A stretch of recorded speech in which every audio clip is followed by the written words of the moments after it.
பைரானமே. என் பேர் சக்திவேலு. நான் செல்லம்பட்டி ஊர்லேருந்து வரேன்.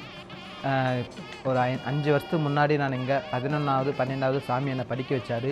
அதுக்கப்புறம் நான் கேட்ரிங் படிக்கிறேன்னு சாமிக்கிட்ட ஆசைப்பட்டேன். அதையும் படிக்க வச்சார். படிக்க வச்சுட்டு பின்னாடி நான் இதில் ராஜஸ்தானில் 6 மாதம் ட்ரைனிங் போயிட்டுருந்தேன். 8 மாதம் அந்தமானில் இருந்தேன். அதை முடிச்சுட்டு திரும்பி வந்து சாமிக்கிட்ட நான் கல்யாணம் பண்ணிக்கிறேன்னு கேட்டேன். சாமியை கல்யாணம் பண்ணி வச்சார். அதுக்கப்புறம் எனக்கு ஒரு மகன் பிறந்தான். அந்த மகனுக்கு வந்து மகித் என்று பேர் வச்சார். 2வது பெண் குழந்தை பிறந்திருக்கு. அதுக்கு அக்ஷயா என்று பேர் வச்சுருக்காரு. நான் வருஷாந்திரம் இந்த திருவிழாவுக்கு வந்து இருக்குன்னு ஒரு கடமை விட்டுருக்காரு. அந்த கடமையை நான் செஞ்சிட்ருக்கேன். வருஷாந்திரம் எனக்கு அந்த கடமை செஞ்சுருக்கும்போது எனக்கு வருஷாந்திரம் ஒரு நல்லது நடக்குது. வேண்டிக்கிறது எனக்கு நடக்குது. இப்போது ஃபஸ்ட்டு குழந்தை வச்சு இந்த கோயிலில் பேர் வச்சாங்க மகித்தனி. గర్ల్ బేబీ పొరందరికి ఇనికి స్వామి పేరు వచ్చాక అక్షయ. దేవుని కోరుకున్న విషయాలన్నీ జరుగుతున్నాయి. మాకు ఈ కోయిల్ మీద మంచి నమ్మకం ఉంది. బాగా జరుగుతాయి అన్నీ కోరుకున్న విషయాలు.